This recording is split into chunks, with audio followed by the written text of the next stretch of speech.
This is The Countdown, discussing tomorrow's news today as our top guests tackle the issues that matter with a sharp take on every story.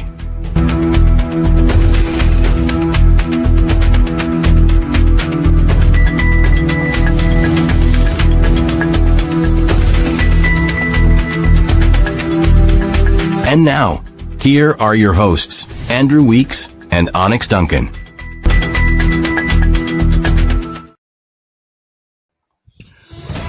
All right, a very good morning to you and welcome to another edition of The Countdown. My name is Andrew Weeks. We're coming to you live from our studios here in Georgetown, Guyana.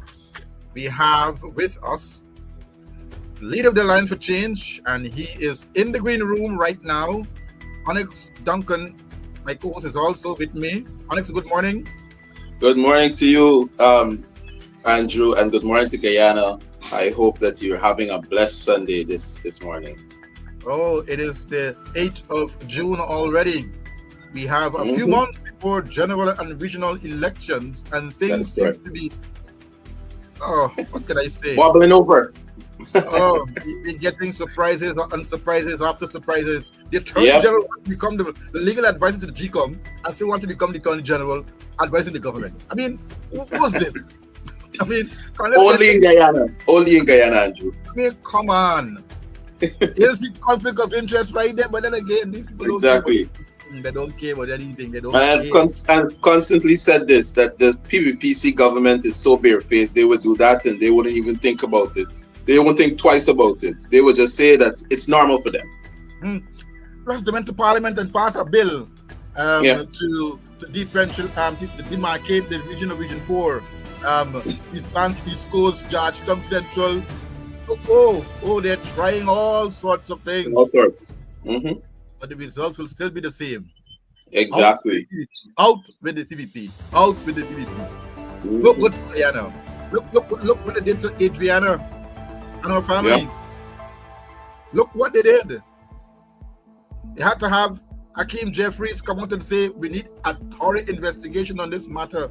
You had other senators, other congressmen and women came out and said we need a proper investigation of this matter. And then bullops.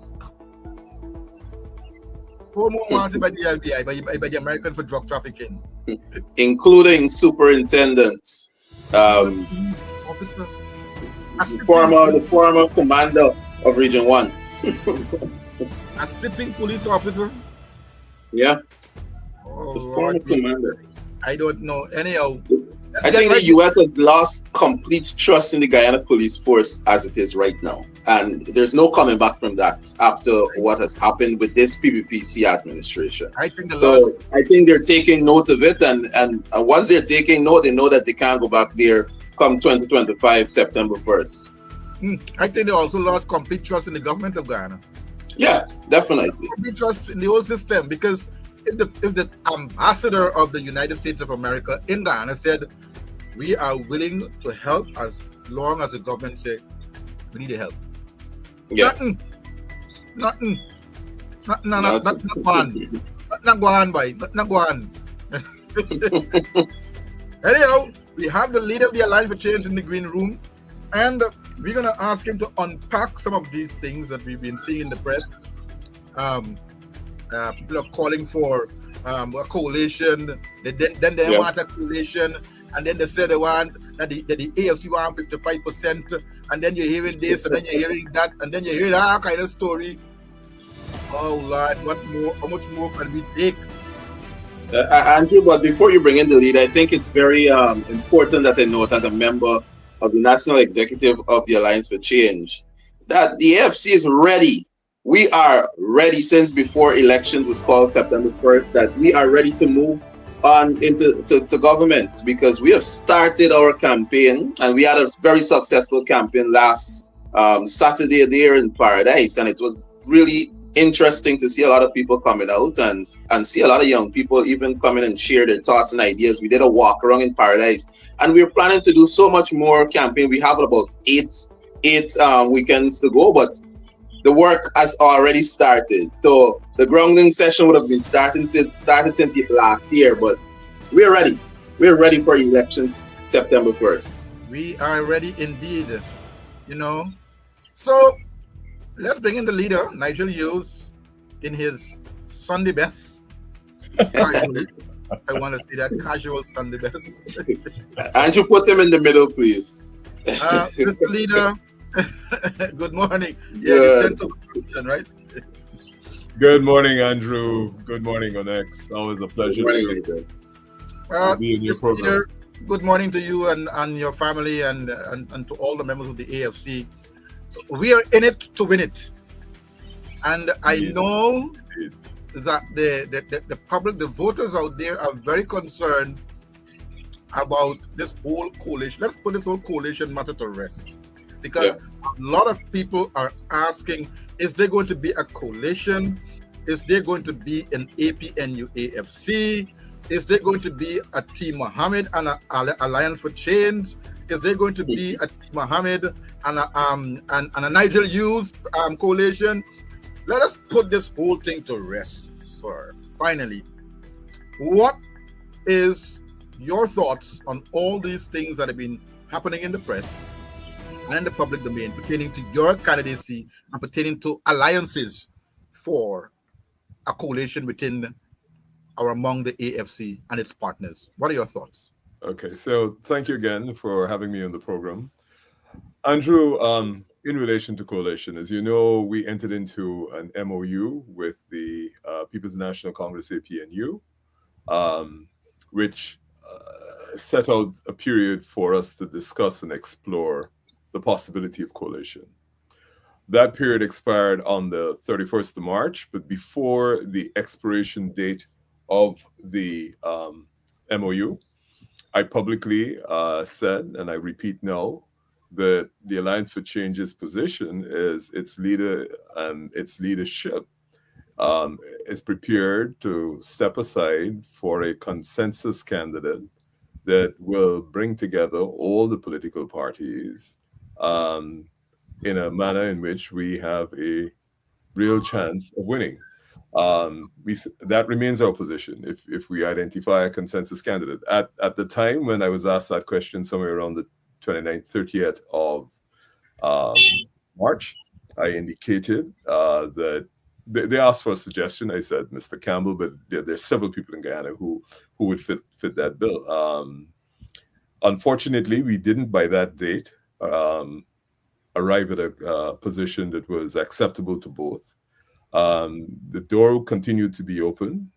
The announcement of the date of election was made, and we continued our efforts. The Alliance for Change continues to say two things. One, it is prepared to contest on its own. However, its doors are open for a coalition that identifies a consensus candidate that has a real chance of unseating the People's Progressive Party. And that is our position. In relation to Mr. Mohammed, who you asked about, Mr. Mohammed has made it very clear that he is not entering into any form of an alliance, and therefore I think that issue is closed because he has made his position clear.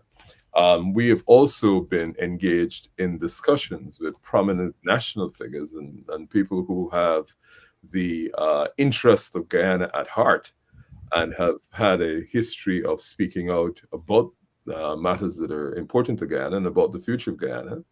And it is our hope that we will enter into an arrangement which will see a very broad alliance of individuals, people from civil society, people of standing, who would join with the Alliance for Change and in presenting an alternative to the electorate, and most certainly to remove the People's Progressive Party from office.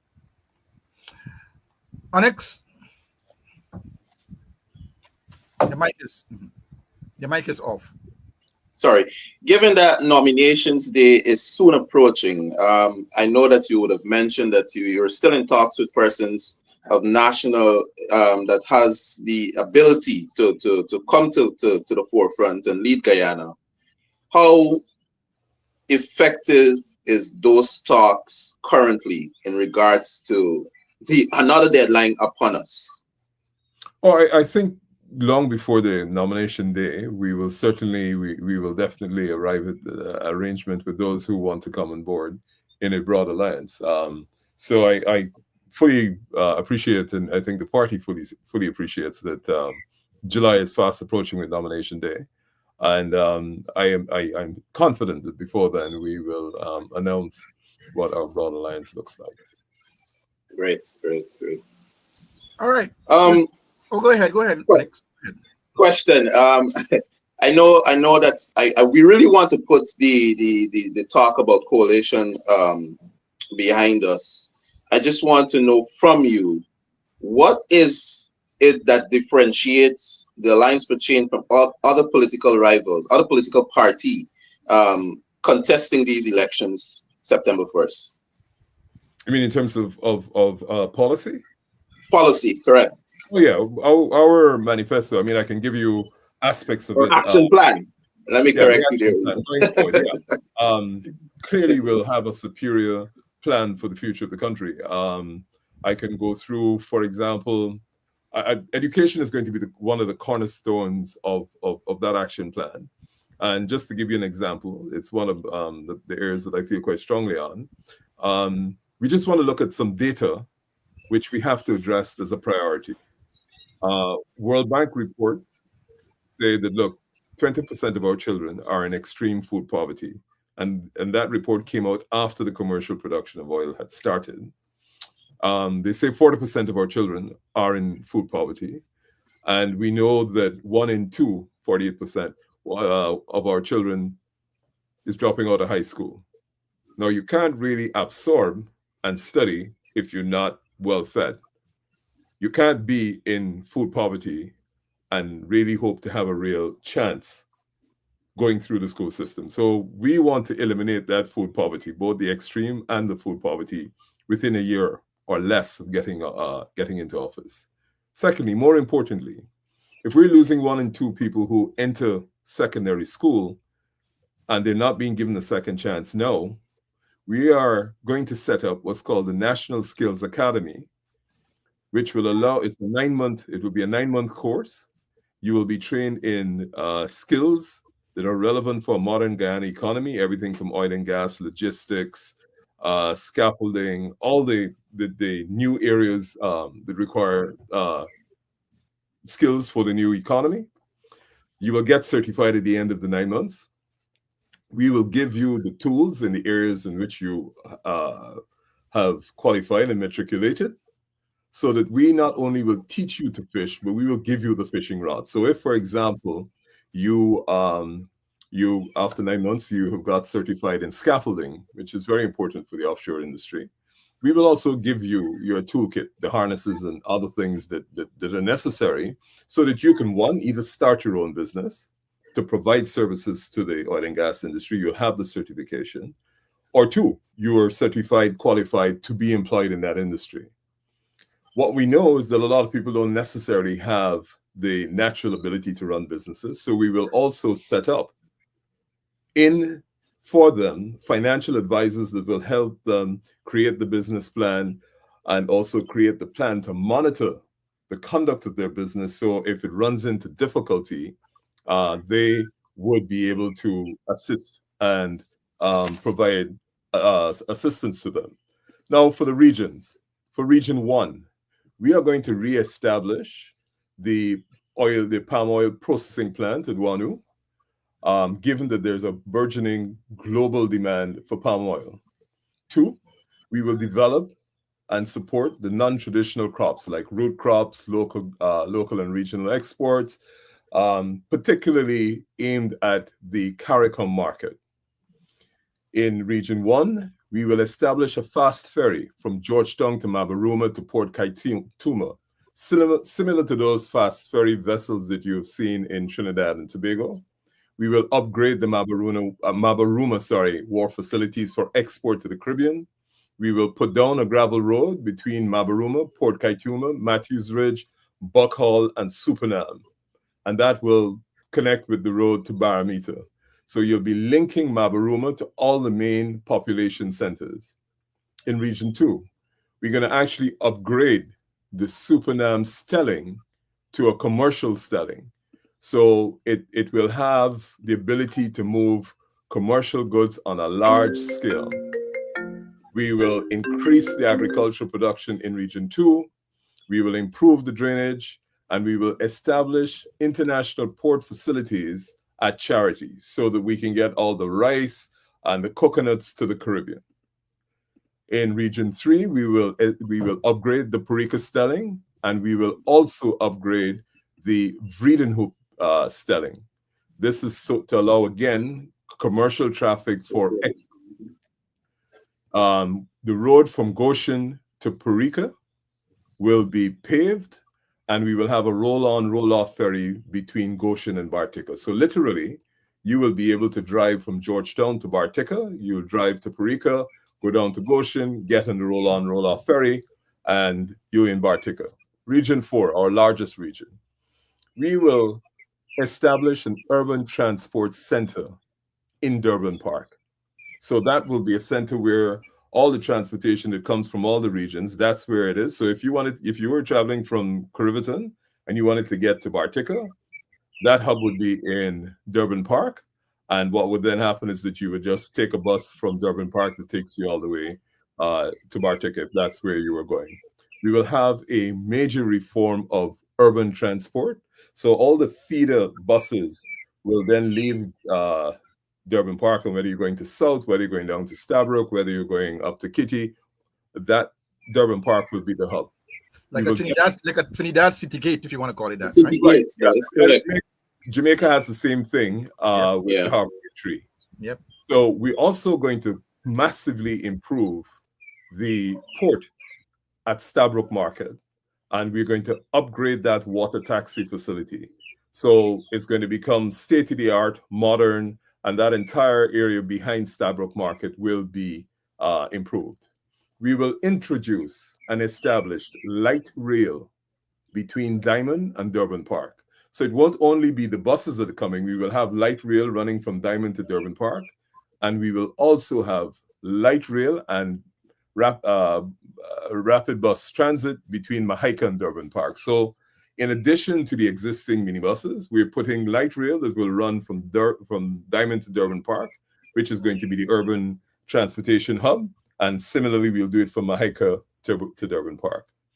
At Clonbrook, on the East Coast, we will establish a deep water port. That's where all the studies say that port should be located.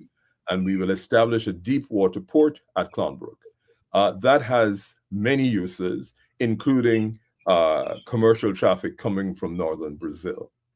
For Region 5, phases 2 and 3 of the MMA project will be implemented to increase rice production.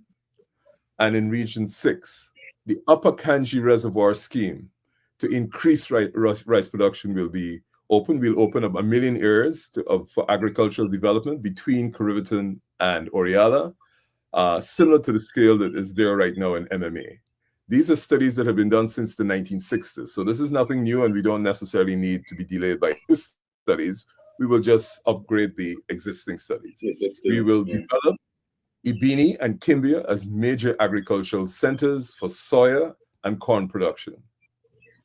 In Region 7, hydropower development. There was a study done in 2018 called the Brugman study that says that what our energy demands are, and we're going to make sure that Region 8 is the center for that.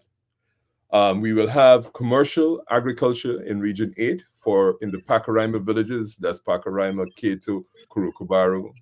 We will have tourism in the Pacaraimas, and the specific projects will include upgrading the fully engineered gravel road from Anai to Lethem, and that connects at Santa Fe to Karasabai, which is over on the west, as you know, Karasabai, Monkey Mountain, PK, Keto, Kurukubaru. So literally, you will be able to drive from Georgetown on paved road all the way to Arnduke.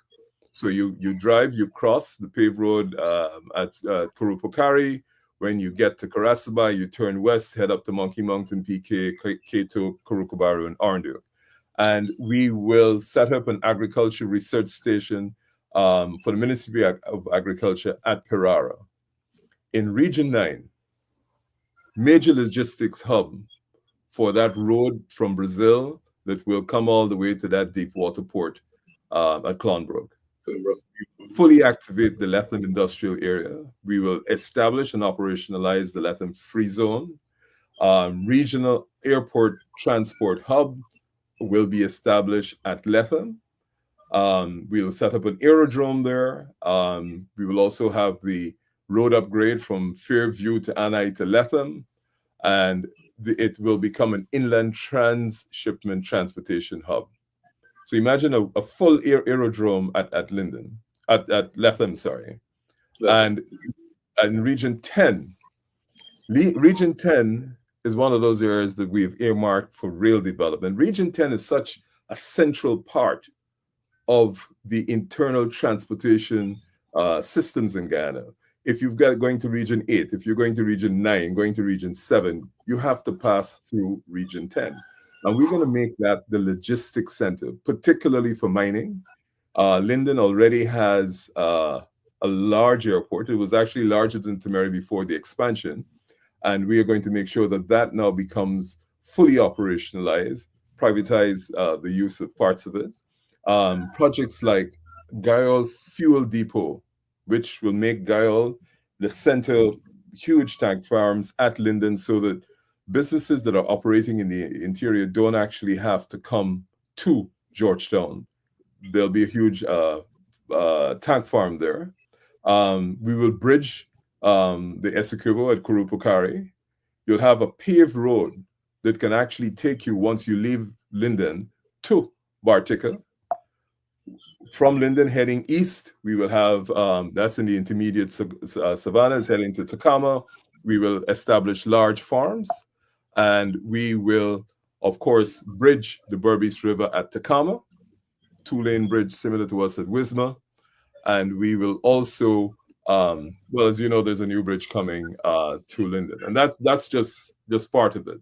In terms of police reform, because that is a huge area, and I don't think people realize that where your law enforcement agencies are not trusted, it affects your business standing, it affects your country rating, it affects the insurance for commercial activities.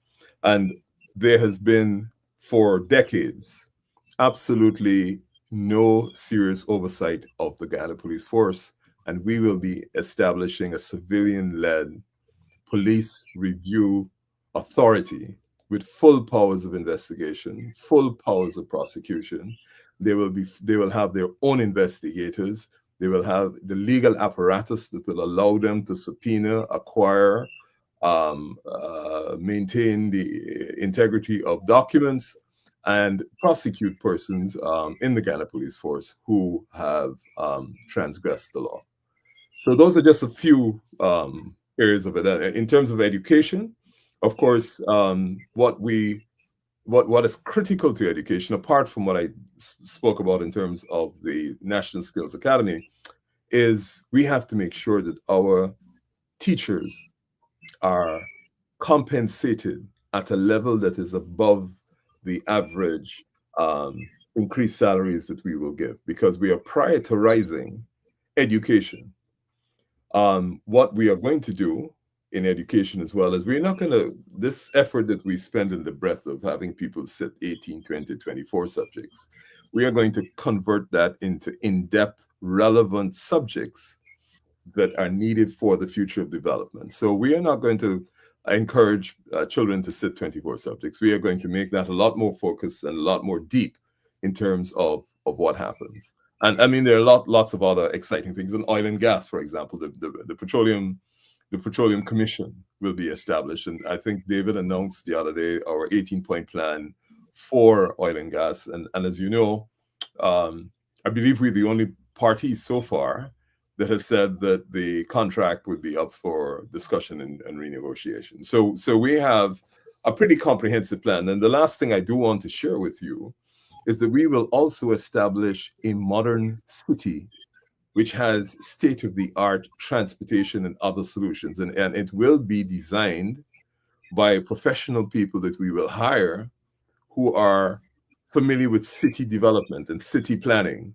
And so this chaos and this confused program where we believe that the solution to our transportation problems is to put more cars on the road, in that modern city, It will have state-of-the-art trains and modern transportation solutions that you probably won't need to own your own car. You can if you wish, but what the city will be designed based on all the solutions that would make a city competitive, cheap electricity, convenient transportation solutions, housing that is relevant. So that the way it will be designed, Georgetown, for example, is quite well designed. It was designed probably about 150 years ago. It is laid out rectangularly. So we are going to, in this new city, create what would be a city built for the next 20 to 30 years. And we will hire the best international experts to help us design that city. Of course, it's going to have to be on one of our major rivers. I don't want to disclose that yet before we actually disclose our full plan, but that is just part of what it is. Allow me just one more minute. There were 5 areas that in July last year, the party identified as critical years for which we should have 15 to 20-year plans. What we also said is that all the political parties, and we will invite every single political party, civil society, and the experts to get together in those 5 areas. I'll only pick one now, which is education, but it'll be education, health, poverty reduction, international borders, and can't remember what the other one is. But I want to just indicate to you why, and I'm going to use education as an example. We will sit down with the PPP, with the PNC, with ANUG, WPA, and say, look, the most important thing for the future of this country is the education of its people. We want to move from a system which is failing right now. We're not attributing blame. We're not saying this because of the PPP we're failing or because it was the PNC before. We're just dealing with what the data says. That we can't afford to lose 1 out of 2 children out of secondary school. And more importantly, I think it was the World Bank earlier this year that says less than 5% of the kids in the Caribbean are matriculating with 5 subjects or more. So this is a dire condition in the Caribbean, but we're dealing with Guyana. So we're saying, look, folks, let's park the politics. Let's take education out of politics, and let's come up with a 15-year plan and how we move from where we are now to a world-class education system by any standards. And we agree that program, we agree where the resources have to be allocated, and we sign off that irrespective of who is in office, what we agree here is that this is the roadmap to move Guyana forward in terms of education. And so we're not going to have the backbiting and the cross-talk and the abuse on education because the priority is children. And we sign off on an MOU. It's a political agreement that it can always, of course, be broken. But that at least will allow us to have a 15-year plan or a 20-year plan. Because remember, we are in an era of artificial intelligence. We're in an era of rapid technological development. And if we're losing 1 out of 2 children out of secondary school, we're in a bad way. Secondly, a very high or an unacceptably high number of our graduates from university and secondary school, if given the opportunity, don't want to stay in Guyana. We got to change that. We have to change it so that the young people feel that they actually have a future in Guyana and that they don't have to be aligned to a political party or keep their mouth shut if they want to survive in Guyana. We have to change the environment for them. And what we are proposing is, of course, that we have the support and we change the environment for those graduates. So the University of the University of Guyana, for example, has to have a lot of money put into research. We have to attract international lecturers if we want to make sure that we are keeping par with what's going on. But I've spoken for too long, perhaps, in some of these plans. But I mean, the development of Guyana will take a lot of time to discuss. But we have plans we believe that are going to be better than others. We are not going to build the Heroes Highway and then got to build it back after 2 years and call that progress. That's not what we are about. Follow-up question, Andrew. I know I had 2 questions prior, but is that how you guys did it? Question? like other administration prior to this current government. We've seen in the past where President Granger would have commissioned the Bertram's College of Education, and the government of the day went and shut that down, and they brought in Goal. What is your plan in regards to education? And I know that you said that we will be commissioning a National Skills Academy. What is your plan in regards to Goal? Would you revisit that and look at how it benefits? No. Goal is not. Goal is not to me a practical solution for the Guyana situation. Let me. I'm not, and I'm not trying to throw shade anywhere. What you need here is an assessment of where we are and what we're trying to get in terms of tertiary education. So tertiary education will be a combination of three things. One, you have your domestic university, which needs strengthening significantly. So that means lecturers' pay has to go up. There has to be a lot more money in research. We have to identify those disciplines that are critical to the future development of Guyana, and I pick the obvious one, engineering. And we have to pour resources into that faculty to make sure the lecturers are all world-class, whether they're Guyanese lecturers or whether they're lecturers that we hire from overseas. So which means we have to make UG sufficiently attractive for people who are prepared to come to Guyana from other universities, live here and lecture for an extended period. So everything from housing to salary, etc., has to be globally competitive. Two, those of our children who show a lot of promise and perhaps UG can't necessarily offer the world-class education that is needed as yet, we will pay for them to go to on scholarships to the best educational institutions in the disciplines that they're interested and that are relevant to the development of Guyana. We will pay for them to go. I'll just share with you a very small experience I had many years ago when I was in university. When I was in University College London, the largest foreign component of the university students, and there weren't that many, came from Singapore and Malaysia. And they weren't coming only on government scholarships. So a lot of them were not necessarily bound by contract to go back. But the approach of the Singapore government and the Malaysian government then was that we send our better talented and our best talented to the best global institutions so that they learn, get certified, so that the country benefits from them being back here. They don't all have to work in the government, but if they are in the private sector, the entire standard in that industry will rise. So in engineering, for example, right now we don't even have a bill that says that if you're going to design a building, you have to have an engineer design that building, and the engineer has to be registered and certified in Ghana. We're not there. But to come back to the point I'm trying to make is that we have to send our people out to the best institutions. If you look at this recent problem that they've had at Harvard, where the present administration in the United States of America has said that they don't want, they're reducing Harvard's ability to attract foreign talent.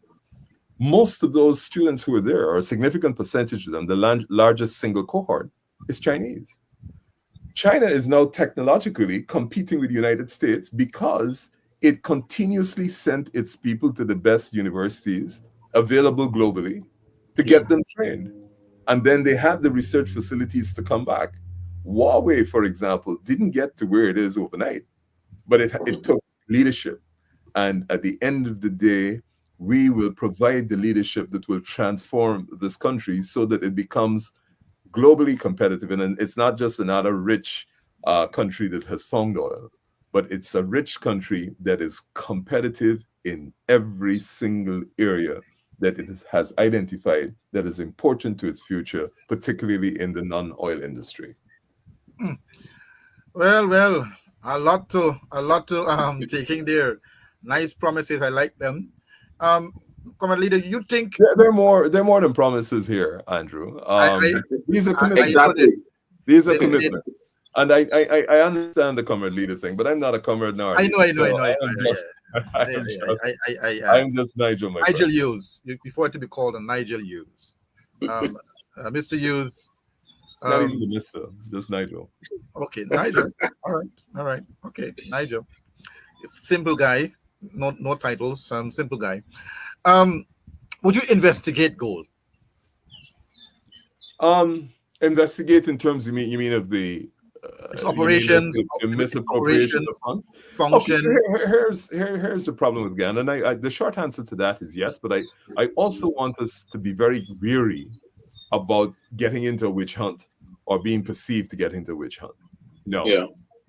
Guyana is so divided politically, even in cases where there has been obvious Corruption. misfeasance, corruption, malpractice. Once you start to investigate that at a local level, it's a short walk to it being called political prosecution, and we had that before. Yeah. So our proposal is, look, in those significant areas of corruption, especially where the country has suffered significant loss, we will hire the best international forensic experts to conduct those investigations, so that there can be some suggestion that this is the Alliance for Change going after its enemies. There can be a suggestion that, and I'm just picking this as an example, the Price Waterhouse somehow is targeting or has been hired to target the enemies of the Alliance for Change. We want to make sure that the state recovers what it's lost. But more importantly, we want to establish the systems that will prevent that level of hemorrhaging in the future. So we have to have robust anti-corruption systems. We have to have robust treaties with countries where money tends to flee to, so that we can recover the information necessary to be able to present in a court in Guyana. And in the countries where there has been criminal activity involving the use of funds from Guyana, we will work with the authorities in those countries to ensure, where the evidence is sufficient, that there are prosecutions. Because this has to be an effort to recover what belongs to the state. And we must also, at the same time, design and establish systems that are as impervious as we can make them to corruption. And the penalties have to be very clear. So that's what I would say. But like I said, if I hire Andrew Weeks, if you're a certified forensic accountant again and you're investigating somebody, the first thing they're gonna say, hey, he's a AFC man, what have you. So let's avoid that. Let's hire the best and the brightest. We got the funds, because the message has to be sent. I got that. Um, I know that you mentioned education, oil and gas, public transportation, and so on and so forth. One of the biggest things we need to also look at, I think, maybe that policy has not come out as yet. Sports. One of the Oh biggest no, things. sports. Oh no. We're gonna just we have a sports policy. Sports is the most critical, one of the most critical areas for education and child development. Um, if you look at Guyana, and it's painful, we have unbelievable talent, and I'm just picking athletics, for example. Athletics, swimming, you pick it, we have talent. Somehow our approach is 3 weeks, 4 weeks, 6 weeks before whatever competition it is, Carifta Games, whatever games, we suddenly decide, oh, we're going to have a training program and expect that is sufficient. We will make sure that every school in this country has a coach. We will ensure that those regions that show promise in specific sports disciplines, have the relevant coaches. Resources. In Region 9, for example, a matter of fact, in all the regions, we're going to make sure that all the sports grounds, all the community grounds are not only upgraded, but they're maintained by the state, because the community itself, the NDC, may not be able to raise sufficient funds to maintain the community ground. Today I was informed in Essequibo, if you see the state of the community ground, and it was abandoned because farm is not a traditional community that votes for the PPP. So sports particularly critical. And what we also have to do with sports, we know we have competent coaches here, is we have to look at the model, for example, Jamaica. Sports is a serious commercial investment as well. If you look at the equivalent of inter-school sports or nationals in Jamaica, scouts from the United States universities, scouts from UK football clubs and other clubs go to those sports to see the talent and recruit it. We want to make opportunities available. And I'm going to use Linden as an example. Linden consistently has performed at the highest level and produced athletes up at the highest level. And one would have thought that the first place that we would put down an all-weather athletics track would have been in Linden. Not because it votes for a particular party, but because all the data available says that's where our best athletes come from. What do we have? We have a cricket stadium. Very few people in Linden play cricket competitively. And an incomplete athletics stadium. That is, I think, bordering on criminality. We put an athletics track in Lenora, which is not necessarily known for producing star athletes. But the sports program will get significant resources allocated to it from Pee Wee level. Because whether it's athletics, whether it's football, whether it's cricket, we have to make sure that those young people who may be particularly gifted in a particular discipline have the training and support and the opportunity to be able not only to get to the highest level, Olympics, but apart from that, can make a career if they get spotted and they go play for Manchester City, or they go into a program that allows those that are talented to get there.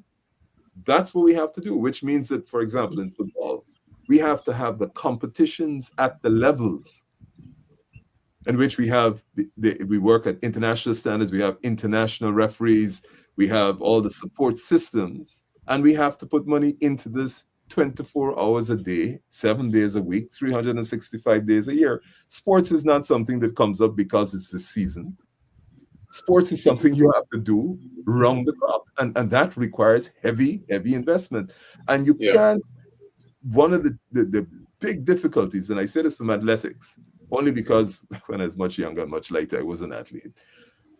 Because a lot of the people that have the real talent in athletics or sports come from economically difficult backgrounds. So when they go into high intense training, their family may not necessarily be able to afford all that is necessary to allow them to perform at their best. And the state will do that. The state will make sure that during training, if we're going into, let's say, CONCACAF, or if we get lucky and we go beyond CONCACAF, that those footballers that represent us are supported by the state. And it's not as if, their families are going to be left behind. Because if you look at what sport has done for Jamaica, just look at what it has done for St. Lucia, the young lady that won the 100 meters at the last Olympics. It does an awful lot for your country. There was a time when there was a presumption that top athletic coaches could only come from the United States. And then when our good friend Usain Bolt came and his coach was Jamaican, his coach in Jamaica, Mr. Mills, you actually have the infrastructure. You have the tertiary level infrastructure already in the Caribbean, in Jamaica, that says this is the prototype of how you produce top world-class athletes. Same thing for cricket. We have to be able to do this, and this requires the allocation of resources, which we are committed. I want to follow up there, Andrew. As a former athlete myself, and I graduated high school as senior all-round sportsman. And you spoke about... Did you go to nationals? My question is, did you go to nationals? He's an Allendale secondary boy. Once.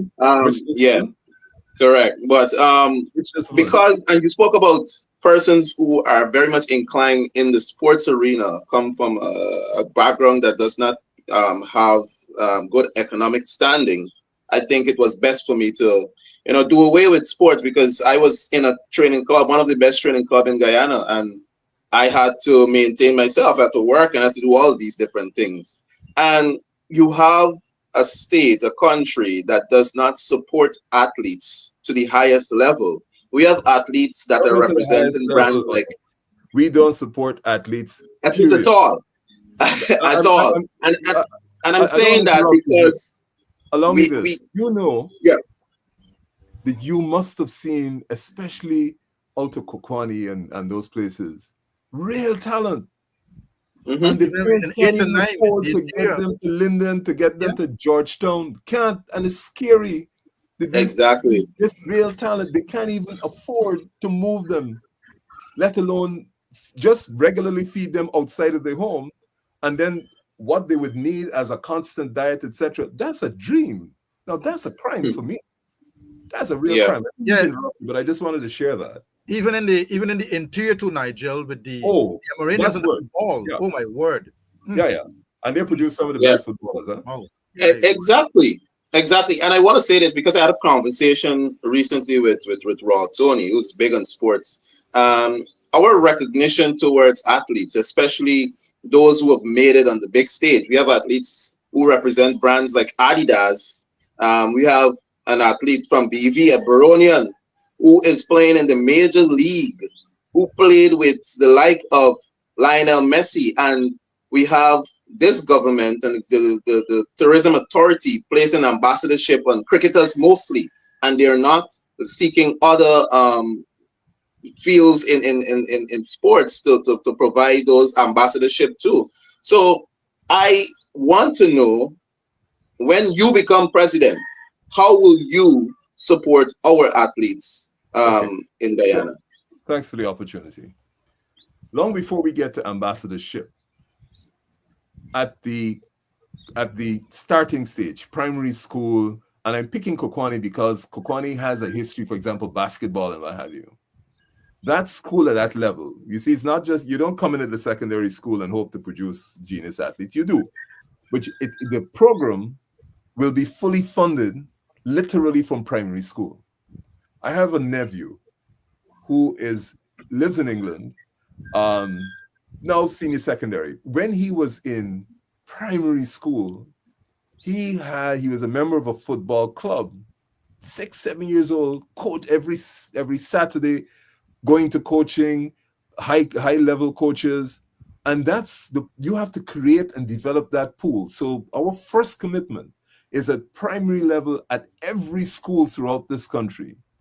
There will be a coach in the school who is trained to recognize this particular talents and trained to develop those talents. And we will fund, apart from the coaching of young people, we will fund those competitions and enter into arrangements with the private sector to sponsor competitions starting at that level. So for Pee-wee, we will encourage by various means, whether tax breaks and other incentives, large commercial companies to promote competitions in different disciplines.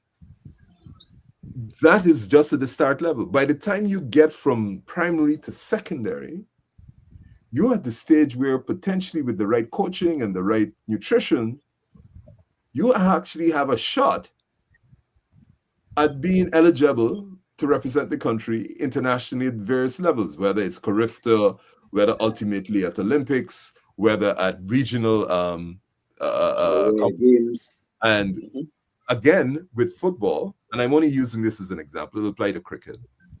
We have to make sure from early our children can travel in the region first to compete against their peers. Exactly. So if you take young athletes, at 11, and we take them to Jamaica and they have inter-club, the club system, of course, has to be strengthened as well and supported financially, because, as I said, people that excel, a lot of people that excel at sporting disciplines just don't have the economic resources. And so apart from them being better off, we have to provide that support. And we have to make sure that they get exposed to what global competition is. We have to make sure they travel. They go to Jamaica, they compete. They go to Bahamas, they compete. They go to LATAM, you know, whether they go to Brazil and compete in a regional in regional events. Because we have to understand what it is like to compete globally. And the only way you can do that is if you have support. You can have some person whose mother is working as a security guard, as a single parent, to seriously support her daughter who has real talent at the level at which will allow her to become a world-class athlete. The state has to do that at this point. And therefore, we are committed. We understand how critical, forgive me for sounding a little emotive here, how critical that is. Because think about it. Imagine you have a Usain Bolt, but because his mother is single parent, because his mother can't afford for that kid to travel from Kokwani to Linden to compete, and worse yet more from Linden to inter-school sports at Lenora, and he ends up, nothing wrong with his mom's profession, as a security guard, because the talent he had, which could have made him world-class, was never supported. That is not acceptable. Not in an economy where we are making $70 million an hour. Sorry, not under an AFC administration. Nigel, we boast to be the fastest growing economy in the world. And just about a month ago, two-time Olympian Emmanuel Archibald was in Facebook pleading with persons to assist him in going to on an international stint to represent Guyana. You know, he's asking for assistance in any form. How do we continue to boast to be the fastest growing economy in the world, and we have two-time Olympian coming on Facebook asking for support? Let me just give you a comparison, because you're perhaps a little young. The fastest growing economy in Africa during the apartheid era was South Africa. Yeah. The fastest growing economy and the most stable economy in the African continent during apartheid was South Africa. So don't get distracted when people say you're the fastest growing economy, because you have to ask yourself what it is that causes you to be the fastest growing economy, and what you are doing with the resources of the fastest growing economy to level up the system. So this thing about fastest growing economy, with the richest country with the poorest people, people are struggling across the board with the cost of living. So this whole bluff about fastest growing economy, we got the poorest people. People can't make it. And I just go back to that example, because if you chose fastest growing economy in sub-Saharan Africa, the argument would have been, why get rid of apartheid if you got the fastest growing economy? So the fastest growing economy doesn't mean that you have the most equitable system for the distribution of the resources and for supporting people so that they have a chance. So let's park the fastest growing economy and let us look at the system that we have in Guyana and who it gives a real chance to level up, and whether it creates real business opportunities across the board for everybody that is eligible to get them. So I hear it, but I'm not moved by the language fastest growing economy. Andrew, I know I've been saying a lot, but I got one more question for this segment. I know we're in an hour already. But Nigel, can you tell us, how do you plan on diversing Guyana's economy beyond oil and gas? And I know you don't speak about oil and gas, but tell us, how do you plan on diversing our economy beyond oil and gas? Okay, so I think, with your permission, the listener has to understand why it is important to diversify your economy. The reason is that if you are dependent on one product, oil, and your profitability, let's say, is at $40 a barrel, second that drops to $20 a barrel, your entire economy is shot if you don't have anything else.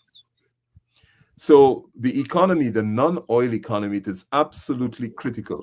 The real measure of how we are performing economically is not oil. We don't create it. We don't run it.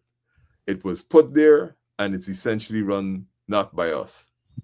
So we have to create non-oil areas.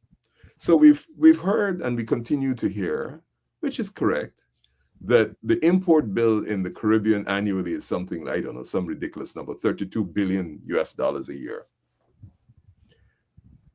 Clearly, we can't get to 10% of that, but we have to start small. And that starts by investigating what does the Caribbean tourist market need and what constitutes that $32 billion. So we may pick, and I'm only picking a product here, pineapples. All pineapples are perhaps second to none. Sugar content may be high. And we have to look at, okay, what's the rate at which they're selling pineapples?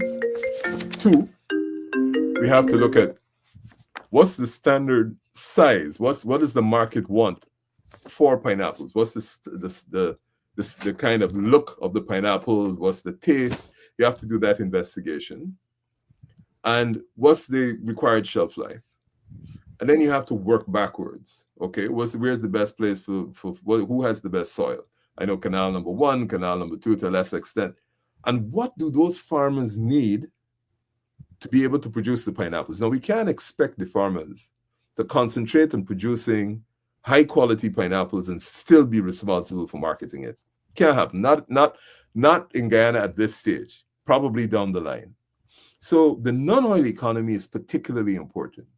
Now, gold, non-oil economy, but it's a primary product. We have to get to where our non-oil economy is both world market price for large-scale primary products, whether we're doing soya, the rest of them, soya, corn, but we have to look at where those soils are optimal and how do you move that product from where it is produced to market cheaply. We are sitting next to a monster agricultural country called Brazil. They have million-acre farms. So we have to understand that if we want to break into that Caribbean market, we have to produce a product that is globally competitive with price. We don't have a lot of experience in that. We've never been globally competitive in sugar. The only thing that we've been globally competitive with that we manufacture is probably rum. But we have to learn to get there. Non-oil economy as well, not just agriculture. You have to look at technology because that's where the new world is going. We have to look at technology. But to be able to become or even dream to become a technological leader, you got to have the foundation education. So people got to be qualifying, matriculating at the rate in maths, particularly. We can't be 31% field pass rate. We have to change the way in which we are teaching those subjects. So in that non-oil economy, if we're doing technology and technological development, we are producing large numbers of very well qualified or highly qualified students, particularly in maths and the other aspects of it. So that means that we have to put resources into the non-oil economy. I think when I mentioned Region 1, we spoke about resuscitating the palm oil project. Because it is projects like that we need. Region 2, Pomeroon River, deepest river in the country. We are exporting a lot of coconuts and coconut water. We need to put down a commercial port in Pomeroon, which allows all those coconut producers now to get their product to the port side and into the Caribbean market quicker, cheaper. All those farms have to be upgraded. Access to the farms, the farm to market or farm to port. Roads have to be built because we have to look at what it is that we can produce in Region 2 and at Charity or wherever we put down that commercial wharf, and those agricultural products can get there.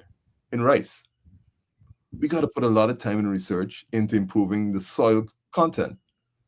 The only way you're going to up your yields is if you got research going on and the product of that research is going in to improve your soil content so that you can deal with it. So that's another area of big development in the non-oil sector.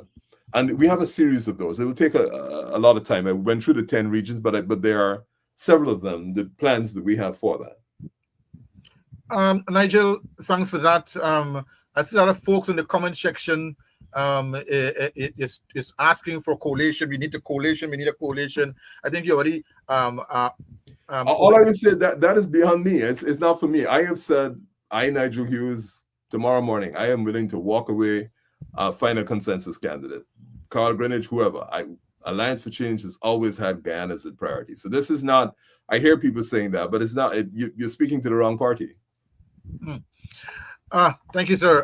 Another thing, you spoke about a lot on some other serious issues that you want to see happen for Guyana. Let us talk a little bit now about justice and this whole thing about the Constitution. I think in one of your broadcasts you said that not the power that the president or the executive or the president has is too much. It should not have all that power, and that you're willing to have reform done and laws made in the parliament to reduce the power of the president. Expound a little bit on that for me, if you can. Okay. Our Constitution, designed back in 1980, gave the president, who is the executive president, all the executive power.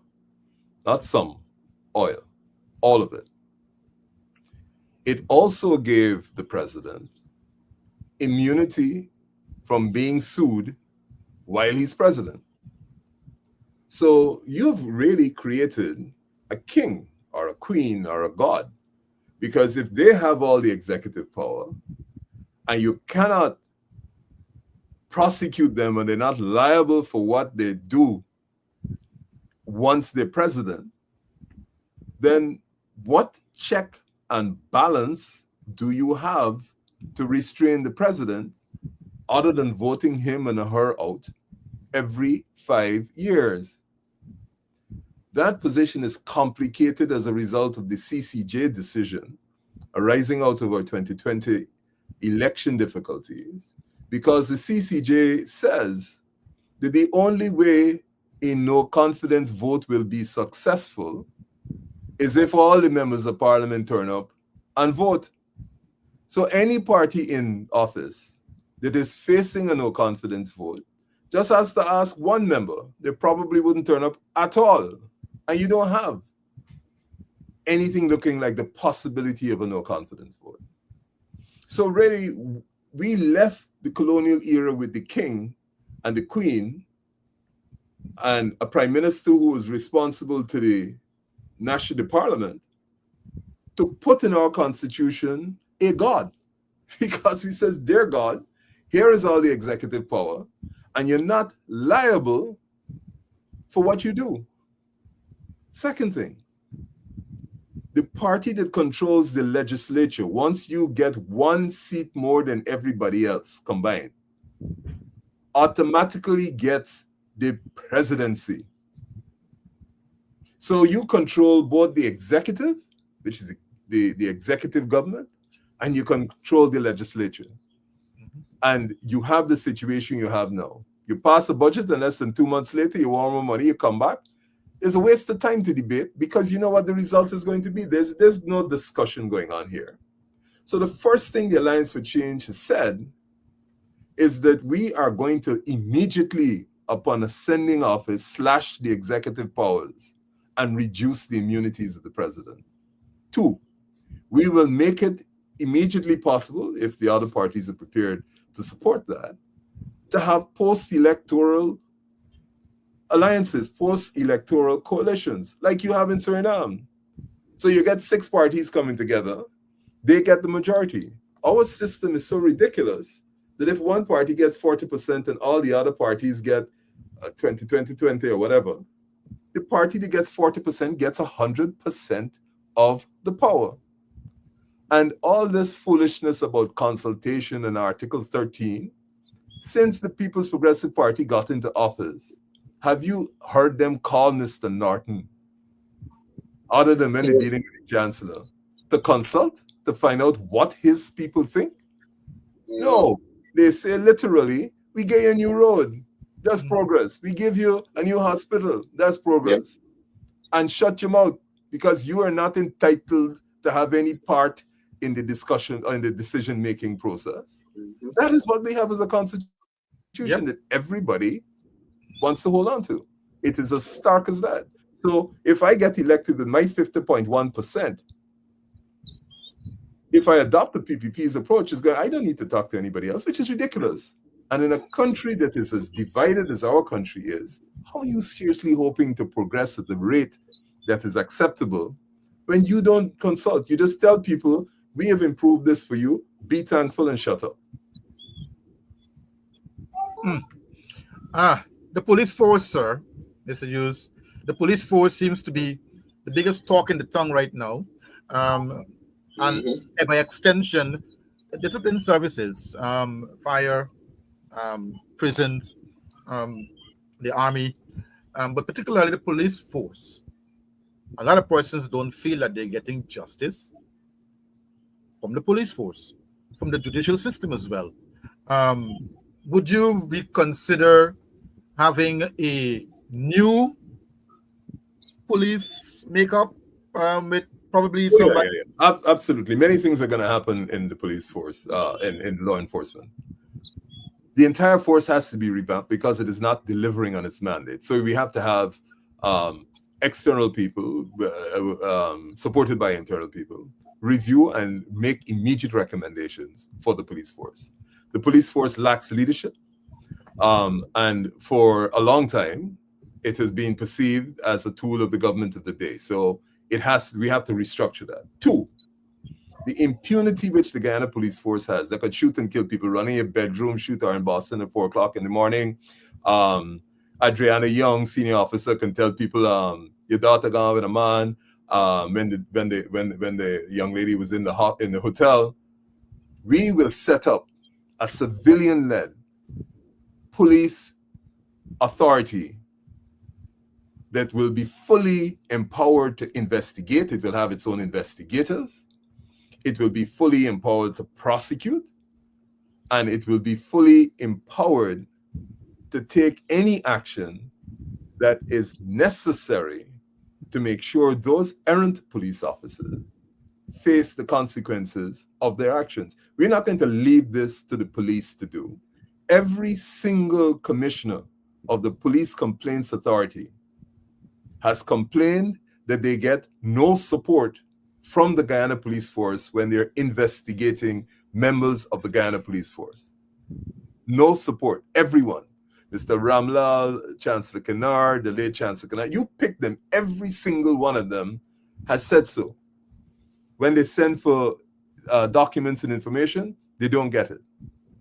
Well, that has to go.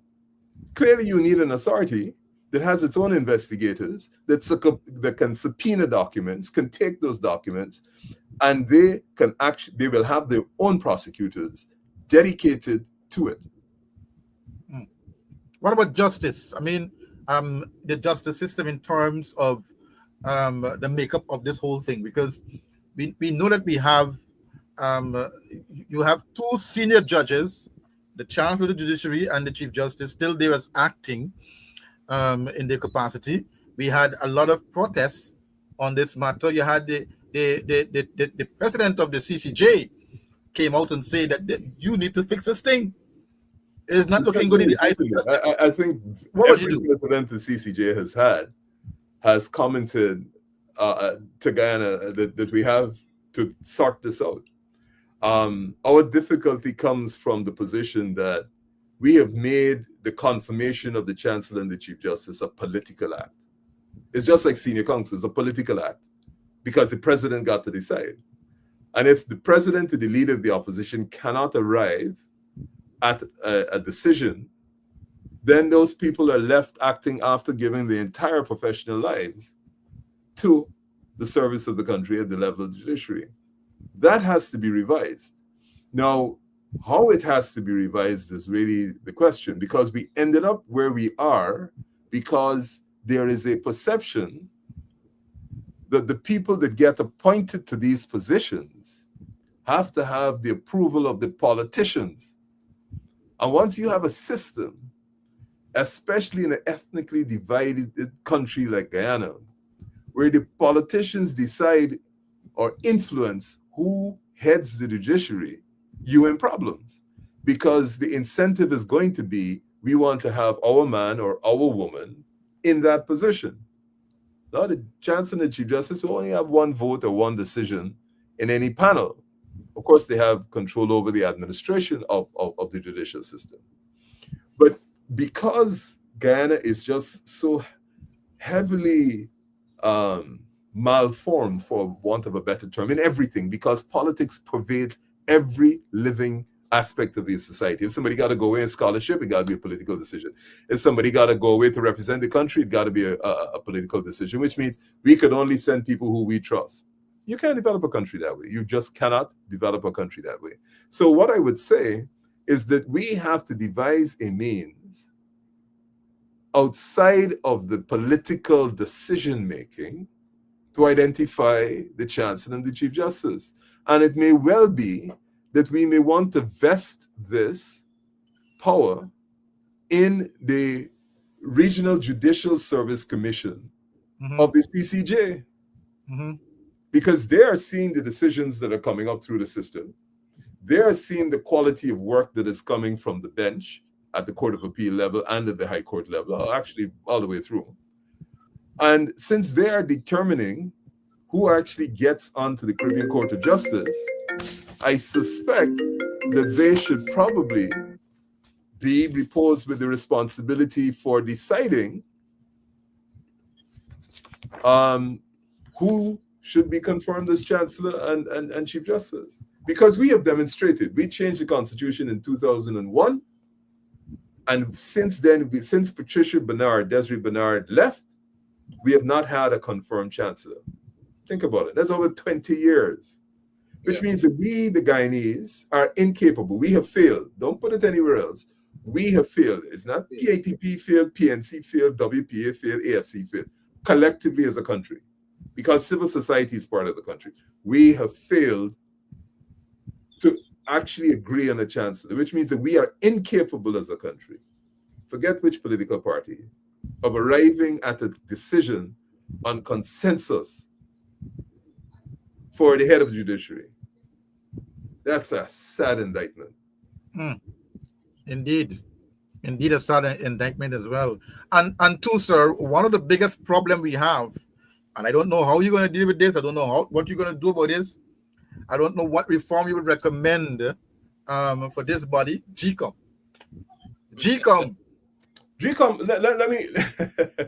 Let me tell you why GCOM, from my view, my humble view, why GCOM is fundamentally flawed. And it's flawed again because of politics in Guyana. The conduct of elections that is reposed, and the power to manage elections, which is reposed in a statutory body, should never be peopled by political appointees, period.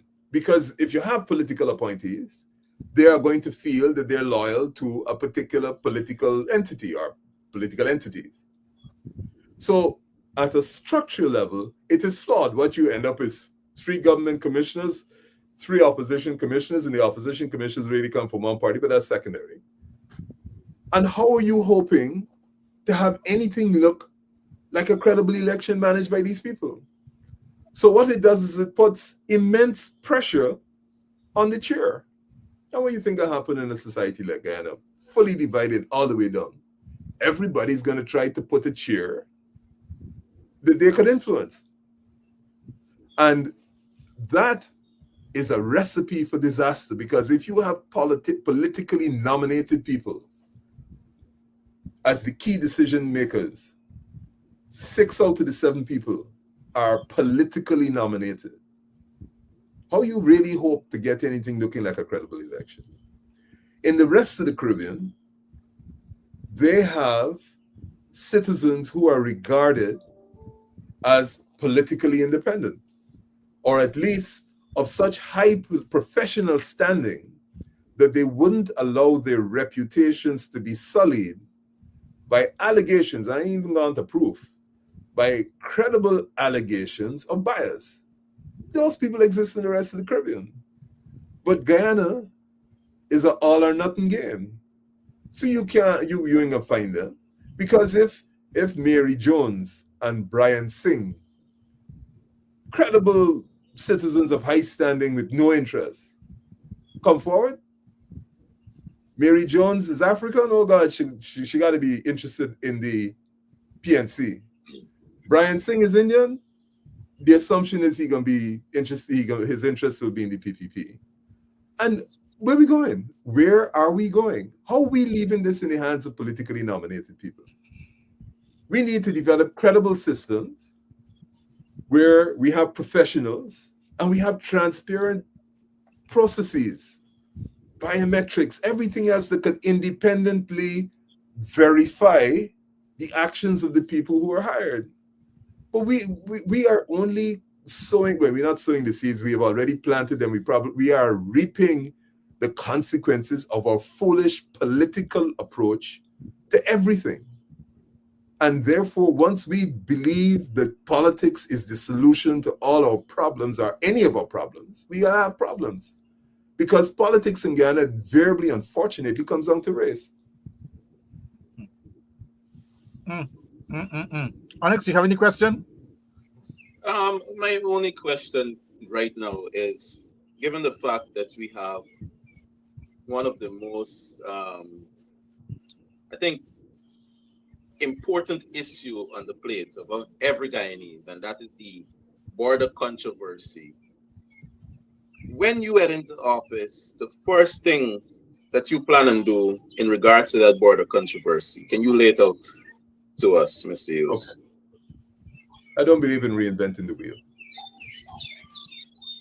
What we need on the border controversy is we need the best people this country can put its hands on, irrespective of their political affiliation, to represent this country and advise all the political parties. I'm not gonna, if I become president, I alone dealing with the border. No, not at all. I will ask the leader of the major opposition parties, people who pass security clearance, because you have the matters that will be discussed that are highly sensitive, to identify the best people they think can help.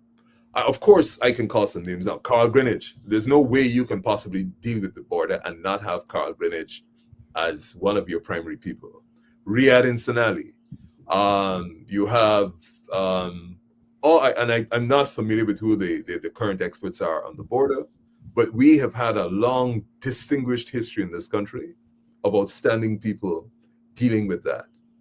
And so that, to me, would be something that has to be bipartisan, and the major political parties, government and opposition, have to be fully involved in the way in which that is managed. Two, the population, particularly the communities on the border, we have to have an active program of keeping everybody informed. Must, absolutely. We can't leave it to hear the two soldiers get shot and you in a border community.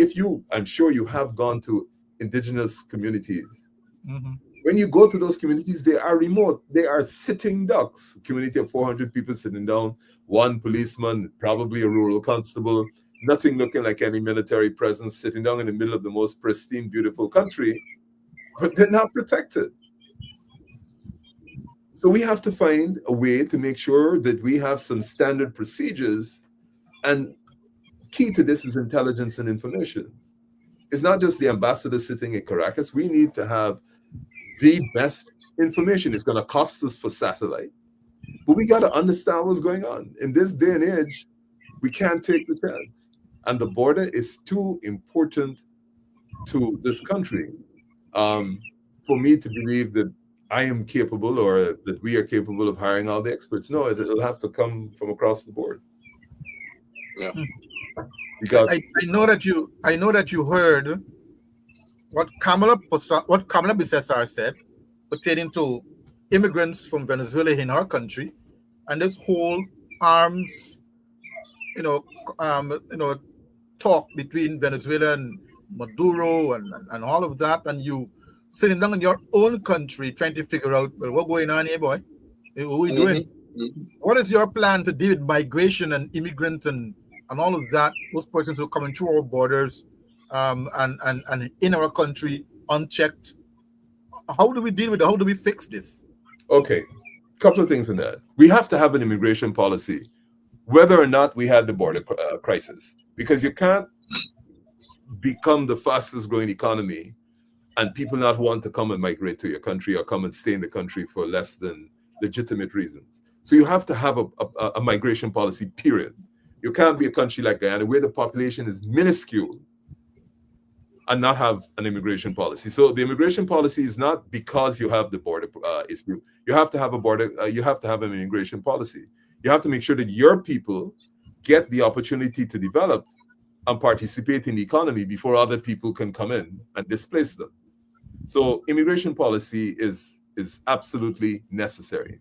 In an immigration policy, and this is before I come to the border, you have to decide what sort of immigrants you want. You want the educated ones, you want the ones that clearly are going to be an asset to Guyana. So you don't want an immigration policy that allows the criminal element to come and live in Guyana. You want an immigration policy that identifies the goals of the kind of person you want to be able to come and migrate to Guyana, live, work here. Because that kind of person determines the quality of development in the country. That's the first thing. That's before you get to the border. 2, where we have a problem on our border like we do with Venezuela, it is absolutely mandatory that we record each and every one of them wherever we find them, that we have a program that shows when they arrive, we have a program for monitoring what they do, and we have clear rules for the removal of those persons in certain circumstances. We can't just have an approach that says, oh, you come, it's economic, the economic migrants. How? And then where your foreign secretary says that 100,000, that is more than 1 in 10. That's almost 1 in 8 of the people physically in this country is Venezuelan. That's a scary number. Because if 1 in 8 persons physically in Guyana is from another country with whom we have a border issue, and it is not as if we have an immigration policy that says, look, if you are a male of military age between 18 and whatever it is, 32, you have more hurdles to cross if you want to stay in Guyana. Why? Because it's obvious. All Maduro has to do is send all the 18 to 32-year-old military trained, and they have, I believe, mandatory military service, and you have your ultimate Trojan horse here. Yeah. And that's from a military point of view. We didn't even come to the state where, think of what 100,000 people, even if half of them could vote, who we are. We had what? 7,000 votes a seat? So where we at? 6 seats? 7 seats? This is scary because those Guyanese, particularly those that are in difficult economic circumstances, they can't pick up and fly and live in Miami or pick up and qualify to migrate to Canada. And then they see, and this happens in every migrant society, it's not Guyana, migrants work for less wages than the official minimum wage. And it's just a consequence of being a migrant. You are prepared to put up with difficult circumstances and low wages because you know you're a migrant. So that means that automatically they're distorting the marketplace so that Guyanese who may be willing to work but cannot work at the same level of income are not going to get jobs. And then what's eventually going to happen? People got to live, right? That's right. There's very few people who sit down and say, well, I'm going to be poor and I ain't going to do nothing. Criminality is going to be an obvious development industry. And the problem with criminality is, with the weaponry we have today, once you let that genie out of the bottle, you can't put it back. Ask Jamaica. And we don't want, I keep pleading with our people, we don't even want to get to the level that Trinidad is at. Putting up higher and higher fences to keep out so-called criminals, where you have to get bodyguards to drive down the road if you're of a certain class. And God help you if you're poor and living in the ghetto, you have no protection. We don't want to get there because it's a hard walk back. And if we got 250 million narcotics passing through the country and Uncle Sam got to tell us where to find it, we're in trouble. Yeah. Indeed. We have like about 5 minutes more to go. 5 minutes I more do to have go. like 3 questions more to go. You do? But it can come together. Go ahead. Before you ask your last question, Andrew. Go ahead. I want to know, Nigel, what's your take on a presidential debate? That's one. And second, what message would you like to convey to the Guyanese, to the voters of Guyana, as election approaches, and how can citizens get involved in your campaign, the Lines for Change, and how do you plan to engage with the public during your candidacy?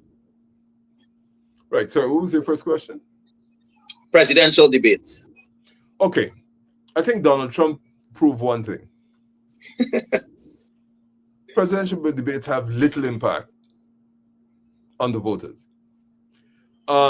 It's an opportunity for people to show the candidates, to show where they stand and policy, etc., etc. Yeah. But Donald Trump demonstrated that it don't matter. And in Guyana, yes, it may be interesting to hear one candidate debate against another, but I'm not sure that the fact that somebody is a better debater means that automatically they're a better president. I mean, I hear you. A lot of people want to have presidential debates and stuff. That's kind of like following the US thing, but it's really, for me, people have to understand what their choices are. Yeah. In the case of the AFC, we are clear what we're offering. But the PPP is very clear. No matter what they say, their words and actions speak for themselves. Whether it's Heroes Highway, whether it's Adriana Young, you know where you stand under the PPP. You don't need an election campaign for them to tell you. And unlike you and X, you carked up. So an election debate, I am not sure is the best barometer or best measure to determine who may be better qualified. I have no difficulty with it, but I'm just saying it has its limitations. Yeah. In relation to what the Alliance for Change is offering the public, we are offering the citizens, the voting public, a new republic, a new dispensation, one in which you will have a real chance to participate and benefit from the patrimony of this country. We are also offering a modern developmental plan, modern across the board, unseen, underpinned by making sure that we have a highly educated population, that we are working assiduously to make sure that we have the institutions that are transparent and can review our development, that we act as a responsible country, and that we have 15 to 20-year plans in key sectors, the economy, oil and gas, poverty, health, poverty reduction, borders, and the 5 key areas. We're saying, look, it's not only the AFC as in education, all the political parties must sign off on a broad plan for 15 years for how we're going to move our people from where they are today to where they're going to be in the next 5, 10, and 15 years, irrespective of who is sitting in office. In relation to the Constitution, it has been the one single instrument that has held back the real development of this country. You can't have a constitution that creates a god in the presidency. You can't have all the executive. The president can't have all the executive power and be immune from suit at the same time. Can't happen. And we have to make sure that we have consensus politics. So not because you get 50.1% of the vote, you have all the power. We have to have post-electoral alliances. So people are forced to come together and talk about programs that benefit everybody. In Suriname, the president has to be elected by 60% of the members of parliament. We want a system like that because we have been so divided for so long and it has never worked. And therefore, we need to try something else. And that's precisely what the Alliance for Change is saying. This is the new republic. This is the new way. We have it in ourselves to produce a world-class country, world-class education, world-class management of world-class assets like our oil and gas. That's where we are. Well said. Good. And the final question: how can persons get involved? As a leader, I think it's your The team. The head office of the Alliance for Change. I'm not very good at marketing. It's not in my nature. But anyway, the head office for the Alliance for Change is the Center for Change, which is at 124 Railway Line. It's just behind, sort of tangentially behind the Gaol station. That's where we are. We have an online presence on social media. So you don't necessarily physically have to go there. You can join by emailing us, messaging us, and we would walk through our plans with you. It's important for us that you understand what it is that we are selling and what we mean for a new Guyana. My final question to you, sir. You have these two handsome gentlemen here. You can contact them. They, of course, have very active social media presence. Onyx don't miss a beat. So that's right. My final question to you, sir, before we go. I mean, a lot of persons are, very concerned about two things: their health care and their retirement package, NIS. What kind of policy you see the Alliance for Change facilitating to ensure we have the best health care for all Guyanese, the best, NIS package for all Guyanese, and finally, the most fantastic housing plan for young people and our people in general in this country? And I'm done.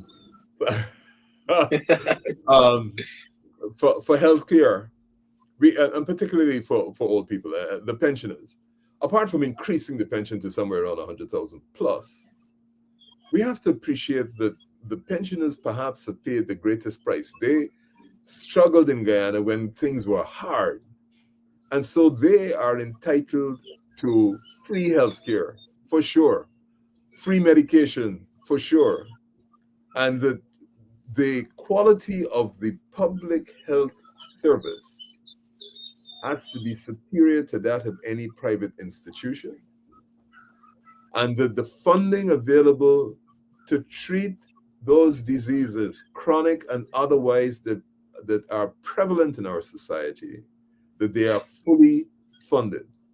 This situation where the public hospital never got drugs, but the private pharmacies do, that cannot happen. That cannot continue.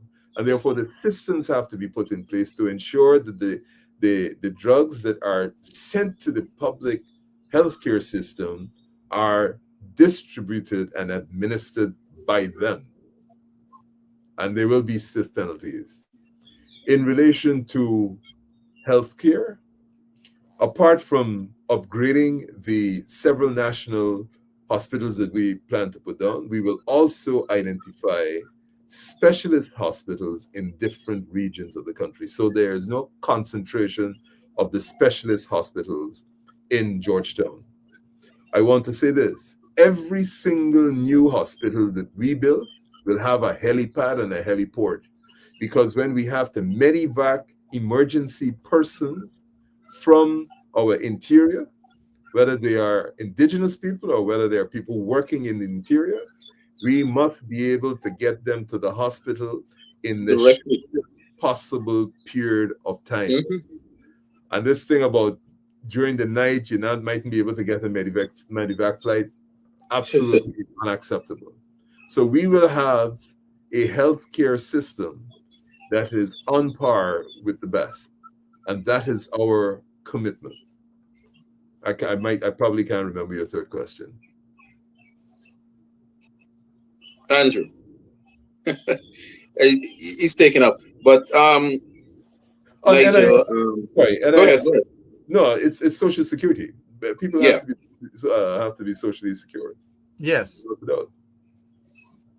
Yes, that was NIS and healthcare and housing. Housing was the last one. Okay, housing. We have a very strange approach to housing in Guyana, and I say I'm going to use Diamond as an example. Over the weekend activities. How could you design a housing area with, I don't know, 25,000 people, and you don't have a park as an essential? You don't have the necessities.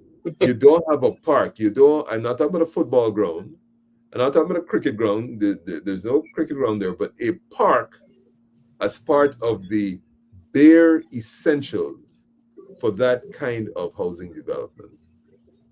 Under AFC administration, any housing solution, once it is above a specified number, must have a park with contemporary recreation facilities. 2. This giving away of 5,000 square feet in a country that got more land than most of the Caribbean is unacceptable. The average house that size got to go up to 8,000-10,000 square feet. And we have to build housing communities that have roads that last for, 15 to 20 years.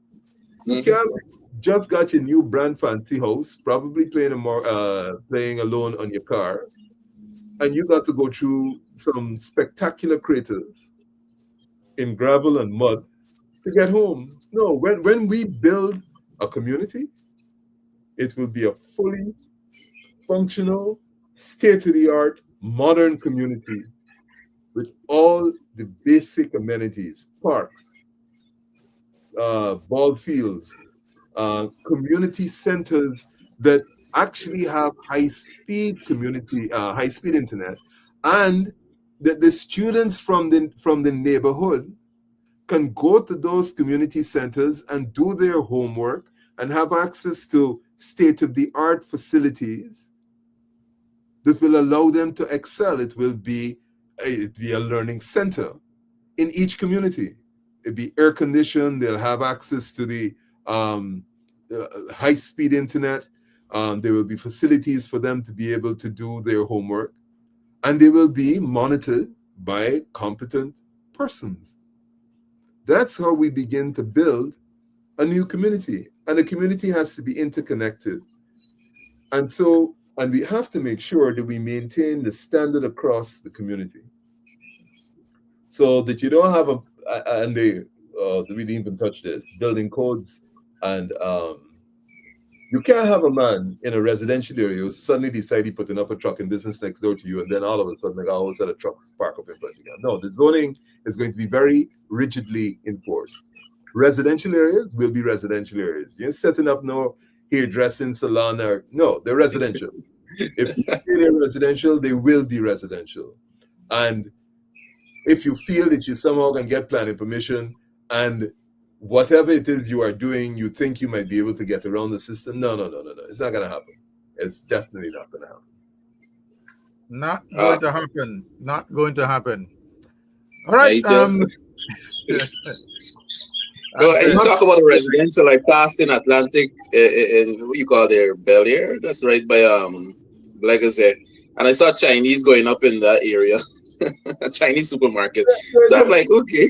There's a residential area right down the road from me here. I think it's for the remigrant scheme. I see a couple of Chinese restaurants up there. Not restaurants, hardware stores. Yeah. People can't spend their money on building, their home that hopefully they'll be in it for a while. And then next thing, somebody next door put up a car wash. No. Not happening. Nigel, are you concerned that the president calling elections and not pro-parliament? I mean, this dissolve the parliament as yet. Are you concerned that is some mechanism, there's some mischief afoot with this whole thing? I think with the PPP, you gotta always assume there's mischief afoot. So I'm not. Let me say I'm not surprised.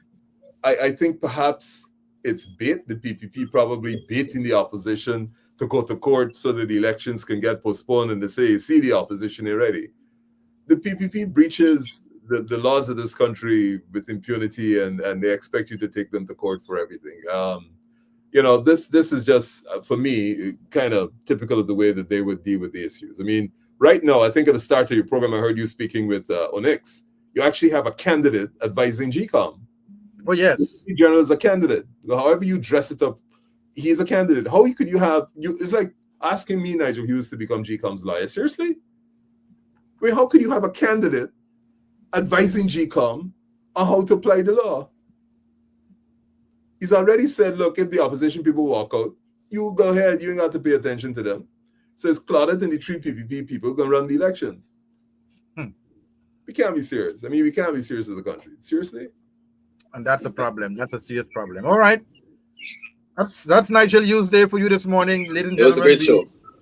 We had I hope the entertainment factor was high. We had a ton of information with this morning, and we're so thankful that you have cleared up some information, unpack some of them for us. Most of them, the public is still hopeful that there's going to be a coalition. You're still open to a consensus candidate. You're still willing to give it all up as presidential candidate. Say, hey, we agree on this man. We can put this man in front and let him become the consensus candidate. Or woman, buddy. Or woman, man or woman. That's right. Or woman. A lot of women in there, both sides of the house, who could, if agreed upon, could fit that same bill as a man as well. Men as well could also suit that same bill as well, become the consensus candidate. Just waiting. Yeah. Thank you, Nigel. A lot. Region by region, thank you. Thank you so much for the program. Right, that's Nigel there for you. Andrew. All of you on the campaign trail, trust me. It's going to be a robust campaign trail. Oh my word, I can't wait. Yeah.